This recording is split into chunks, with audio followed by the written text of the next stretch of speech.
Hey there, hi there, ho there, good morning, good afternoon, good evening, wherever you are coming to us from around the world. Welcome back to the Drones at Dawn podcast. I'm Dawn Zoldi, your host, and it's so great to see you all.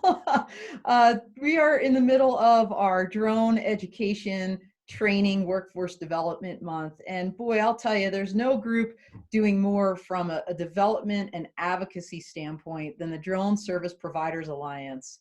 And what a pleasure it is to have with us here today, Vic Moss, the COO, co-founder, and Scott Shtofman, who is a part of that team as well. We were hoping to have Kenji with us too, but Kenji is out on the road doing his thing.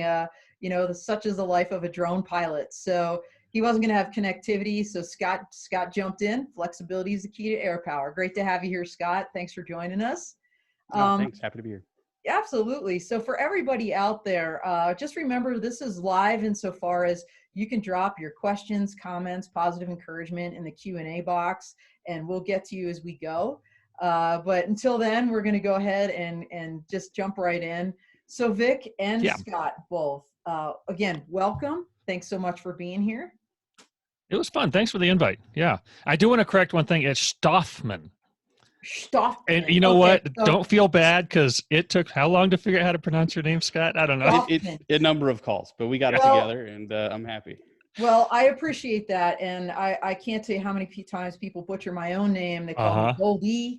Oh, I do that all the time. Yeah. Zoldi. So at some point, I just stopped correcting people. My maiden name was actually Kopachinski. All 11 letters of it. Oh, wow. And that was just a lost cause. I mean, people they just call me Cope, and I just move on from there. But no, thanks for that. So I'm going to stick with Scott so I don't jack that up. And so why don't we just start with you, Scott? Give us a little bit about your background. And by the way, everybody out there, I have to give huge props to Scott. So Scott, I'll call him somewhat of a super fan. He's been dialing into this podcast from day one, like virtually every week. He joined my Patreon community. In fact, we were just talking before this. I think, Scott, you are the first and only Patreon member that I have on as a guest. So that's kind of huge. But tell us a little bit about your background and then how you got into drones and how you linked up with the DSPA. Sure. Happy to do it. And I'm happy to be here and support what you're doing and the amount of information that you're providing and the guests that you're bringing here. About me personally, my background is that I'm an attorney by training. And I got into drones about 4.5 years ago when we were building our own house here in East Texas. And a buddy had an old Phantom 3 that he wasn't using. And he said, here, have at it. And so I just was wanting to kind of track the progress of that residential side of construction, heard about 107 and very quickly followed on and got my 107 and became a drone service provider and did anything and everything from tons of roof inspections through companies like an aggregators. And I got on some big construction projects that were, year-long, 1 million square foot facilities, that kind of thing. At one point, I actually was out in California. I did some of the transmission inspection, and along the way, I kind of found the deeper regulatory and advocacy side of drones and a way to sort of bring in my legal background to help push things forward for the industry. I had always really seen Vic from a visibility standpoint just through his past affiliations and how much good he does for the industry and about the public perception of drones. An opportunity came up where he and Kenji had started the DSPA, which I'm sure he's going to talk some more about that. And they reached out to me earlier this year asking if I would be interested in coming on as the VP of Legislative Affairs. I said, absolutely. Let's figure this out. Let's grow membership. Let's do great things for small and medium drone service providers. And so that's what we're doing. And I still do some flying along the way. I have a handful of clients that reach out to me and I fly for them. And I think that's one of the biggest things that sets us apart as an organization is that we are actually out there flying drones ourselves while also working on behalf of our members. I love that story, and I love that you're a licensed attorney and then you learned about drones. I'm kind of, Scott, I'm kind of mimicking your path a little bit. I like you, I just got a drone. Actually, it was Kellen Hodak from Ohio. He dials in here a lot. He's a Patreon member. He sent me his drone that he had sitting around, and I just did my first rec flight, did the trust test. Actually did my first manned flight last week, did a little ground school. It was super cool and scary. And, I'm going to study for the Part 107, just to kind of put my money where my mouth is when it comes to the policy and just be able to appreciate. I don't know that, like you, I'll be out there doing power line inspections, but to be able to understand kind of the complexity of the airspace. And I do, just from last week alone, have such an appreciation, greater appreciation for pilots, manned pilots, and of course unmanned pilots as well. So yeah, that's awesome. So Vic, you've got an interesting story. I know that you started out just in photography and somewhere along the way picked up a drone and just kind of grew from there. So tell us a little bit about that. Okay, well, yeah, I'm a commercial photographer first and foremost. And as usual on a policy or legal panel, I'm the only non-lawyer here.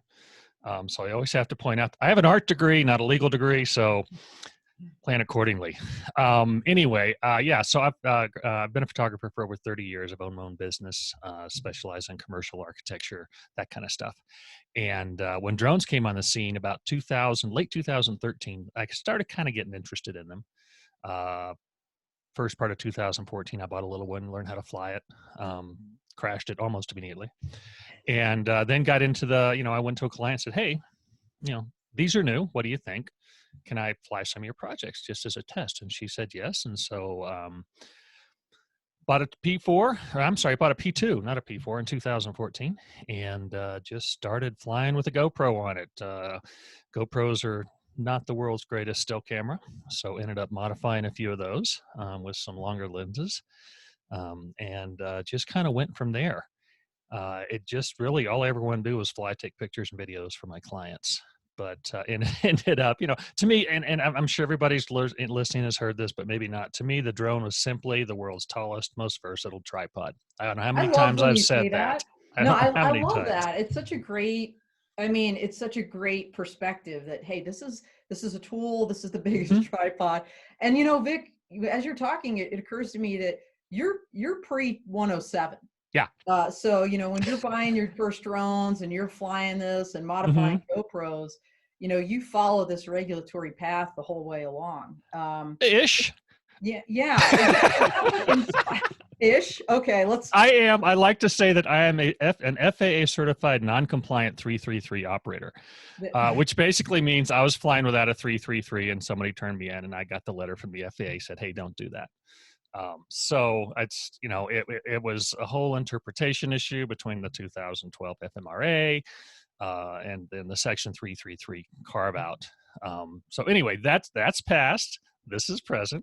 Well, now you're the guy, right? Like now you're the well, guy helping the FAA. You're a drone pro. You're on the FAST team. So tell us a little bit about like your involvement with the FAA. I know you're on the Drone Advisory Committee. Yep. Tell us about how all that blossomed along the way after being the non-compliant guy. Non-compliant operator. And lots of us were, by the way. So the FAA really doesn't care. No doubt. Anyway, yeah. So I went here in Colorado. We're both in Colorado. And it's smoky here in Denver. I don't know how it's down in the Springs today, but that's one of the reasons I keep coughing. But I went to in 2014 here in Colorado. They were starting, like other states, kind of the capital was going, what are these drones and what can we do to control them? And so I went to a local meeting here of an organization called the Colorado Aerial Media Pros, and said, hey, who's working with the legislature? And nobody was. So I left that meeting as the guy who works with the legislature. And it just sort of blossomed from there. Found out I was kind of a policy nerd. I enjoy getting into it. It's kind of fun. And if I'm wrong, it really doesn't matter because I have a law license to worry about. I just say, hey, sorry, I'm wrong and move on. And it just became an issue where I ended up being locally the guy to talk to. And then statewide guy to talk to, ended up on a lot of different Facebook forums. I blame Facebook for most of this actually. And just kind of got the name of somebody who can and at least interpret what's going on. Was asked to join the FAA safety team about 4 years ago. Actually, it was when Interdrone was not Interdrone, when Exponential was here in Denver. One of the FAA people came out to our Colorado booth. And we talked about it. One thing led to another. Joined FAST team. Before drone pros were a thing, now I'm a drone pro, which means work with local FSDO. And I know Scott is one as well. So welcome to that. I love that. Kenji's working on it. It just sort of blossomed. And then Kenji and I were blessed to be able to join the Drone Advisory Committee. Yeah, I know, and I know you're doing so much with that. So let's pivot for 1 second and talk Sure. about some of your Colorado activities, just because Okay. I, being like you said, from Colorado and with UAS Colorado together, I love to amplify what we're doing in the state. I know Texas has given us a big run for our money with Scott Mhm. and Adrian down there, Maggie Schuster, Ernest Yep. Huffman. You guys are doing amazing Good things. crew down there. Great. We got our work cut out for us if we want to beat them. I well look, look, I love having a challenge and goals. Absolutely. And yeah, I just actually wrote an article for Drone Life about Maggie and Ernest and what the North Central Texas Council of Governments is doing down there. And there, I tell the folks here, like, hey, there's your target. Like, if you want to be something, look at what they're doing over there, getting that NASA grant, and everything that they're doing is amazing. So you are the legislative guy for UAS Yep. Colorado. Oh, I forgot that one. Yeah, sorry. Yeah, no, I need a that's list. I need just to put a list on the wall so you I do. can just It's read it.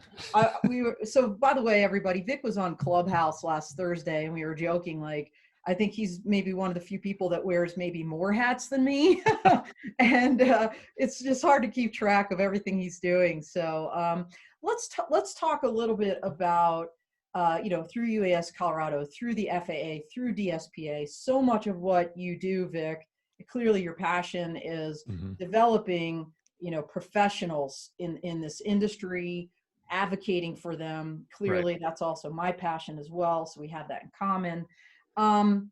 So tell me some of the initiatives. Let's start with DSPA, because Mhm. you guys are doing amazing things. Tell us a little bit about why you started it with Kenji, I believe, Yep. and kind of what it is you're doing from kind of a development standpoint for the drone service providers out there. Sure, sure. A little over a year ago now at this point, I had left another organization I was working with, and Kenji reached out to me and said, "Hey, this is what I'm thinking of." And he described what we wanted to do at DSPA, or what he wanted to do, and that was be the voice, the advocate for the small and medium sized drone service providers, because the big boys and the big girls, the Amazons and the Wings and all those have their representation at the national level. And we, as a small, medium sized companies, do not, at least not as a one voice kind of thing. There were a number of organizations that tried it. Serpa was one of them, and they gave it a good run. I just don't think the community was ready for it. They had good people in place, but I don't think the community was ready for it, because there wasn't that one thing that was cohesive to everybody. And then we had the remote ID and PRM. So I think that was probably one of the catalysts, where Yeah. it's like, hey, you know what? We don't have the voice. And it And was so so weird, right? The it way, was. I mean, it's like, hey, here's what we're doing. And then you get this final rule, and it's like, okay, that's a little different. Yeah. And that's Um, worked. 85,000, 83,000, whatever it was, no, people it's chat. 35,000, 30. 30. Was it, What did was I that come up with? 85. Holy 30 to moly. 35? 53,000 comments, I think, something like that. 53,000. I'm glad Scott's here. Now I know. Now you know why we invited I'm him being yesterday. dyslexic this morning. It's Mhm. 53,000. Yeah. Thanks, Scott. Yeah, we should all know Yeah. that number. Made Well, a difference. and Kenji was involved on the Hmm. remote ID and tracking arc Right. that led into the NPRM and the final rule. And I think we all made sure that we were involved in the commentary process and trying to sort of push and prod. Hey, here are the things that we as drone service providers are worried about Hmm. as operators, and from an equipage standpoint, all that kind of stuff. And Yep. if there's anything that we've learned through the process, is the FAA is interested and willing to talk to us, and they want to hear, okay, how is this going to affect you? Give me some concrete examples of why you think this is a good thing or a bad thing. And so most people that aren't reaching out to the FAA on a regular basis, the integration office is great, and they're trying to help us sort of understand how the different silos work in the FAA to get them all to collaborate and come sort of formulate rules that make sense for us as Right. operators. Well, and I love that you're helping provide that voice, because, when people do this wrong, it wastes time, Yeah. cut and paste job that people did into the rule making, right into the comments. It was Hmm. everybody would say, literally cutting and pasting, and then the FAA counts that as one comment. And so One how comment. many Exactly. thousands basically of comments and time, was wasted on that. Now I know, like, so besides the DAC and all these other Hmm. things you're talking about, Vic, you guys are also, or Kenji is on the Beyond Visual Line of Sight Hmm. Advisory Rulemaking Committee, and that's kind of a new iteration. Scott's actually working on that too on the back end. He's because Okay. as a member, you can bring other people in to help you. So Scott is here to talk all about that as well. Yeah. All right, So sweet. I'm Great. our alternate for the ARC, and I essentially get to be the fly on the wall. I'm there to make sure we're taking good notes and covering topics. And so Kenji and I work a lot in between meetings to make sure that we've sort of captured what happened in the meeting, and that we're working towards, okay, here's the homework that everybody needs to be sort of going through. And it's having those kind of base fundamental discussions about beyond visual line of sight, what makes those specific operations different than just normal within line of sight operations, and Oh yeah. how we can make sure that we're sticking with the charter that the FAA put out publicly, and that we're hitting on what the administrator wants to enable these kind of four main scenarios. And then they have characteristics that essentially encompass almost any other operation that you would think about. Yeah. And it's So been did a you lot of just work. drop a big hint there, Scott, that we didn't know about? Some four main scenarios? They're listed in the charter. It's public. Okay, okay. Yeah, I can't do my share best to anything. not share Yeah. things that I shouldn't share. Well, tell us about the four scenarios anyway. Just give us the quick 30-second So summary. the long linear inspection, small package delivery. Now I'm blanking. Is it like agriculture or something? Yeah, precision agriculture, Ag. and I know it's. I It's almost think I've like been use so deep. cases. It's Mhm. as Oh, I'm and listening. industrial inspection. Yeah, So okay, got it. As I think about this, it's almost like the standard scenarios you're seeing in the JARA SURA yep. world, and what you're seeing in Australia and Europe and Canada now, where they're It's carving In looking out at everything Africa. it's in looking at Africa. everything that's out there and translating into something that makes sense for the FAA, but also has somewhat of a bend towards harmonization. So we're not in kind of a weird knot of regulations that are different across everything. And the report is due in December for that, if I Mm-hmm. recall correctly. And so in the meantime, let's talk a little bit about the communication that you guys are putting out through DSPA. Well, I know you have a newsletter, so tell us about that, Vic, maybe. And I don't want to call it a podcast, like a video Yeah, video series is a good way training. to put it. Go ahead, tell us a little bit about what you're Sure. We have a newscast and a newsletter. That's kind of those are the terms we landed on, and we try to do alternate one every other week, or alternate each week. We'll do a newscast first week and then a newsletter the next week. And then, as I mentioned Thursday too, it's like, we're a volunteer organization, so don't hold us to that. We try real hard, but it doesn't always happen. Good example. Kenji's not here today, so. The newsletter itself is not this big, long, huge, hey, read this 5-minute story, read this 10-minute story. It's more of an encompassing kind of a newsletter to send things out and link to the certain things we've done or certain things that need to be reached out to or looked into. Like the Pennsylvania Drone Association had a really cool story, so we linked out to that.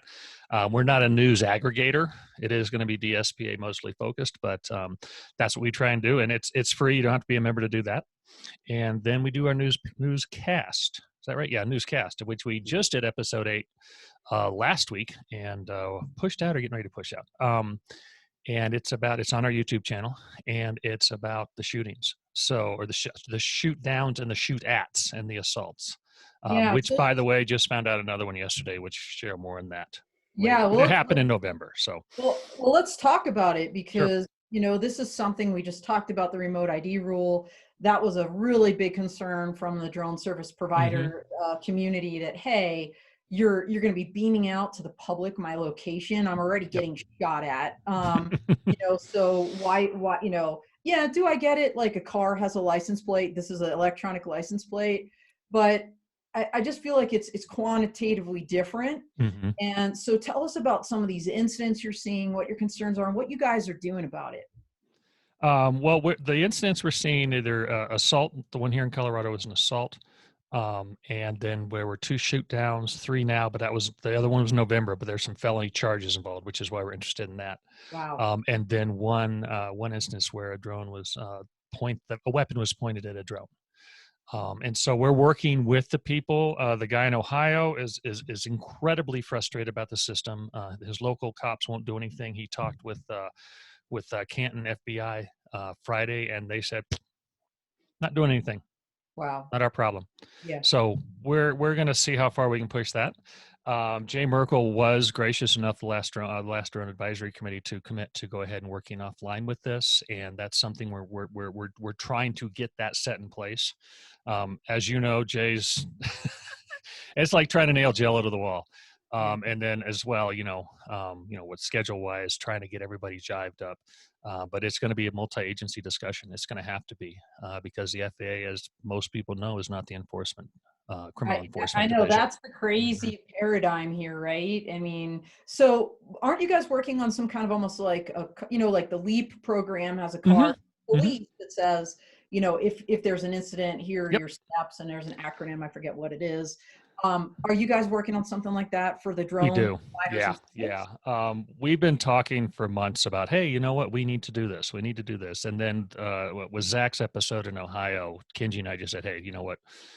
No more someday now. So we put something out, and the three of us all, me and Scott and Kenji worked on it, got it edited down, found one more typo that I have to fix, but still, it's a little credit card size card, 2-sided, that kind of gives you a breakdown of I think it's 12 steps or 10 steps or something of what happens.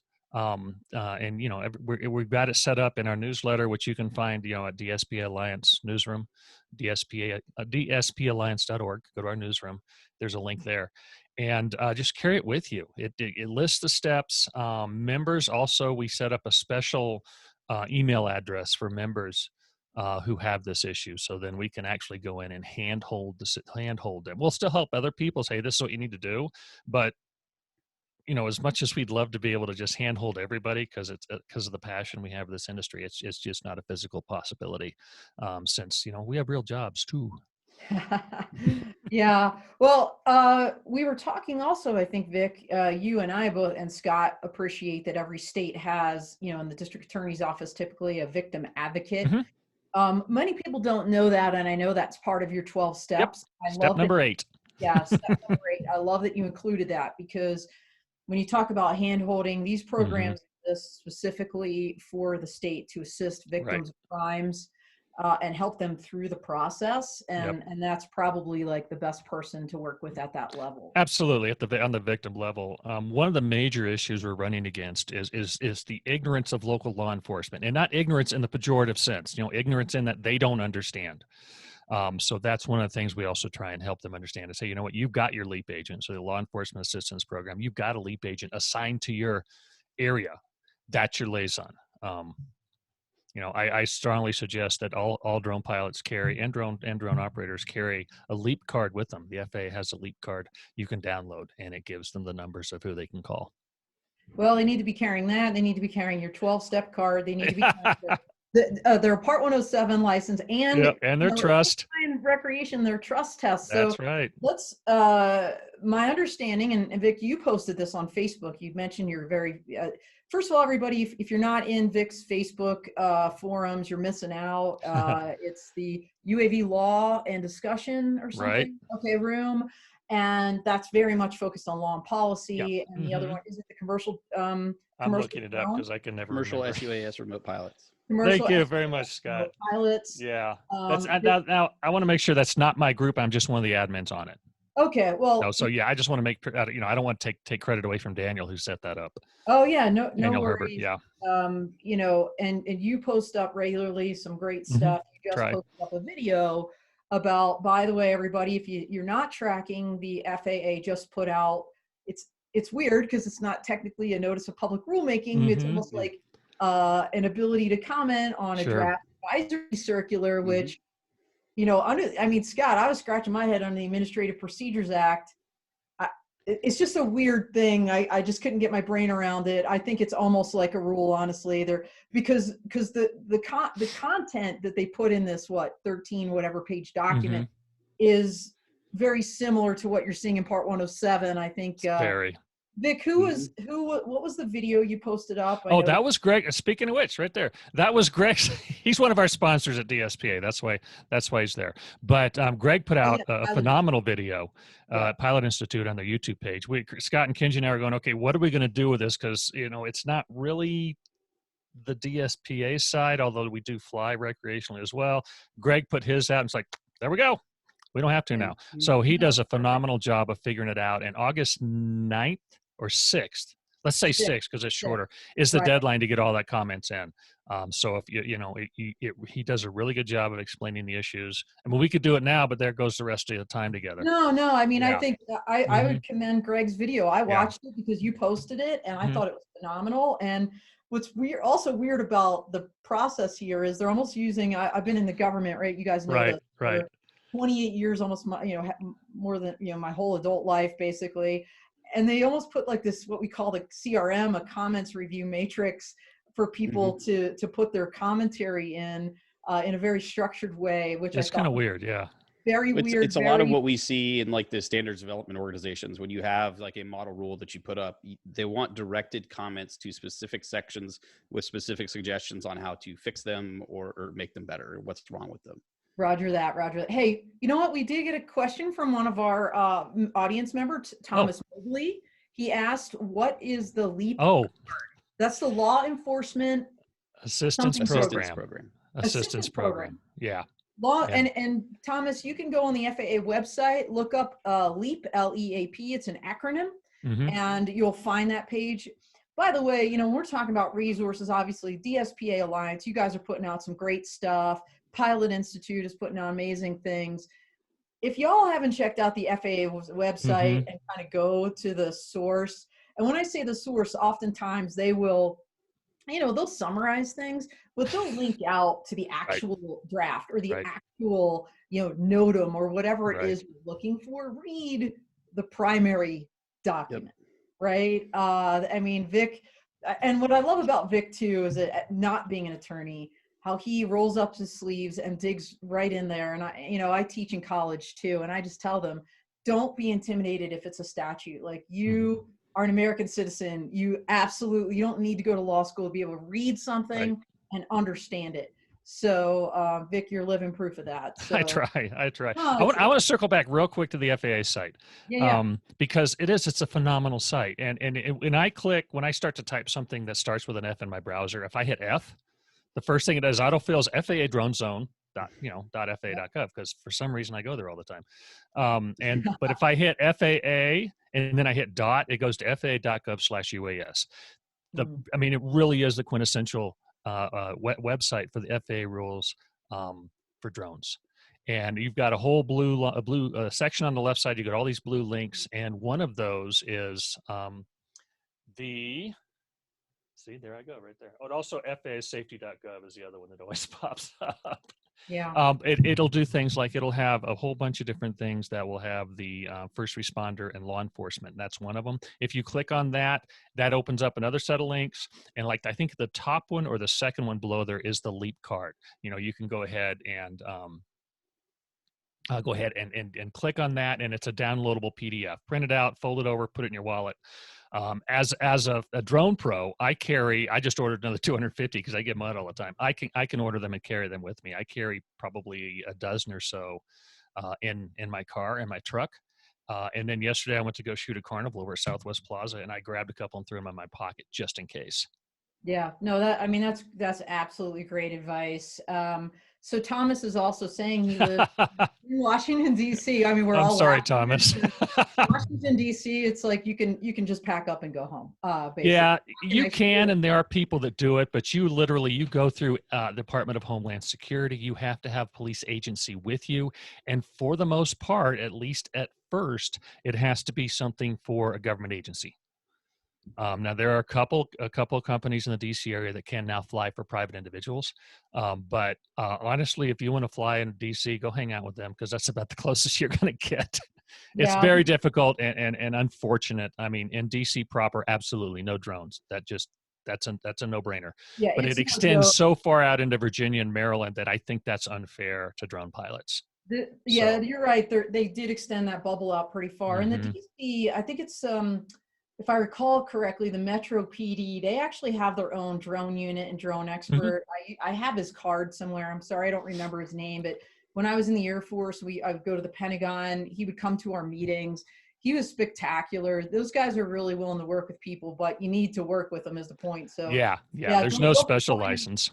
Yeah, don't be flying your drone in DC Well, unless you you're. can't if it's a DJI anyway. So And one of the things that's related to this that we were working on recently was public information around the TFR that happened in Surfside with the building collapse. And Vic actually did a short PSA for the FAA about that, because we wanted to make sure that the first responders were able to do their work and really assess the situation, take models of the building, and find any potential survivors or not. And it just keeping away the recreational and commercial drones from the site is just so important, of understanding what's going on in the airspace and why it's happening, and how you can work closely with the people that are in charge of that stuff. You have incident right. command and things like that. And And wasn't it the 2018 FAA Reauthorization Act, the FARA, that actually criminalized interfering with emergency response, wildland firefighting? I think there was a whole laundry list of drone pilot. If you're a drone and you're interfering with these operations, now it's a federal offense, and they put it in 18 United States Code.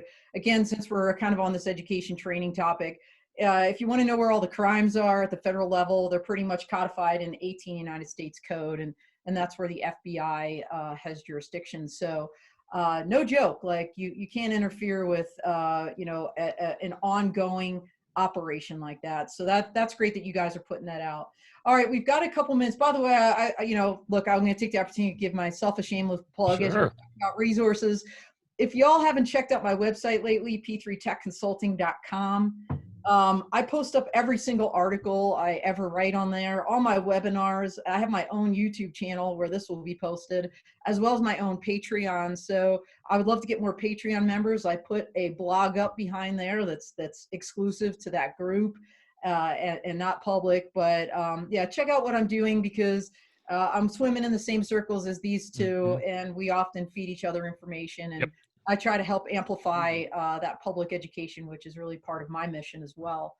All right, we got a couple minutes left. I would love to give you guys each maybe, your 30-second elevator speech, just to kind of wrap up of what you'd like people to take away as we wrap up this session. So why don't we go, since we started with Scott, we'll start with you here, Vic. Absolutely. I always like to bring up in situations like this that every time we throw a drone up in the air and we're on the sticks, we're wearing an ambassador hat.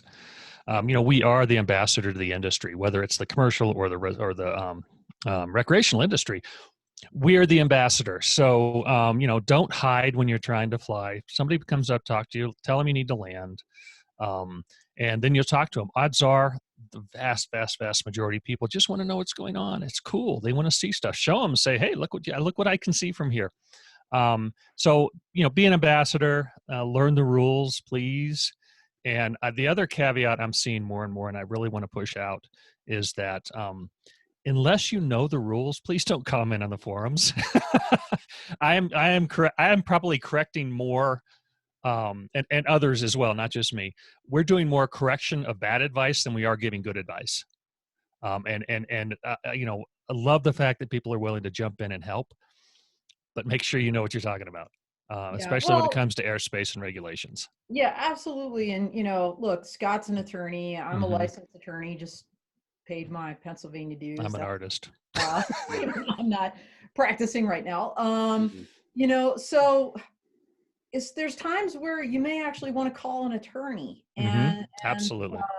There is that line of, giving advice and practicing law. And I think it's a fine line, but that's a great point. Just because it's on a forum page does not make it so. So that's right. In worst case scenario, UAShelp@FAA.gov. There are 8 dynamite people that Scott and I, and you probably know, that work there, that know their stuff. They've got their poop in a group, and they can get you the right answer. No, that's spectacular advice. So Scott, what about you? Just for the kind of closing comments here. Yeah, it's much in the same vein of what Vic was saying, is that if you're going to go out there and fly, educate yourself on what are safe ways to operate.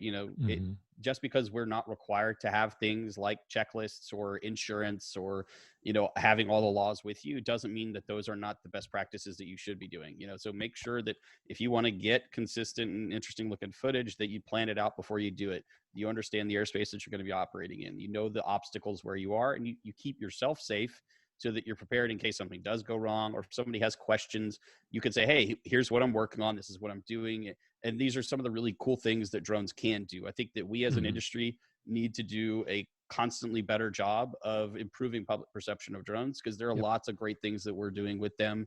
We don't want the first thought for people now to be, oh, that drone's trying to spy on me or, violate my privacy. There are lots of really cool things that drones are doing, whether that's, delivering medical things or helping assess situational problems that we have around infrastructure. The drones are doing a lot of cool things. Keep yourself educated and be a good ambassador, like Vic has said. Yeah, we talked about this on Clubhouse, having been in the military as long as I was, 24/7. I mean, you're wearing your uniform whether you are or not. And I think it's the same with a drone pilot, especially when you're out there flying. Like it's, what do we say on the battlefield? It's like that one tactical move by that soldier can have strategic impacts. And it's the same thing out on an operation with your drone, or even just flying recreationally. So great advice, guys. Thank you so much. Everybody, I know people are dialing out now, we're a little bit over, but wanted to just mention next week we have, well, first of all, this week on Clubhouse at 11 a.m. Mountain, 1 p.m. Eastern, we have LaQuata Sumter to talk about her educational efforts with drones, and it's going to be spectacular. So please, she's a dynamite lady. I know, I'm so excited. So Drone Law Connections is the club there. And then next Monday, Megan Salter, who's a 2019 Woman to Watch Award recipient, she was in my class, is going to be speaking as well about what she's doing in West Virginia and how she was able to bring drones into those classrooms and really change the lives of a lot of kids out there. So that's going to be exciting. One other thing real quick, just a quick teaser. We are winding down this podcast. There's going to be a new one popping up in August. It's going to be on Wednesday, 11 a.m. Eastern. So keep your eyes peeled. We'll have the big reveal next week. But thank you, everybody, for dialing in. Have a wonderful week. Thanks for being with us. Thanks, Vic and Scott. It was awesome. Fly safe. Fly safe out here.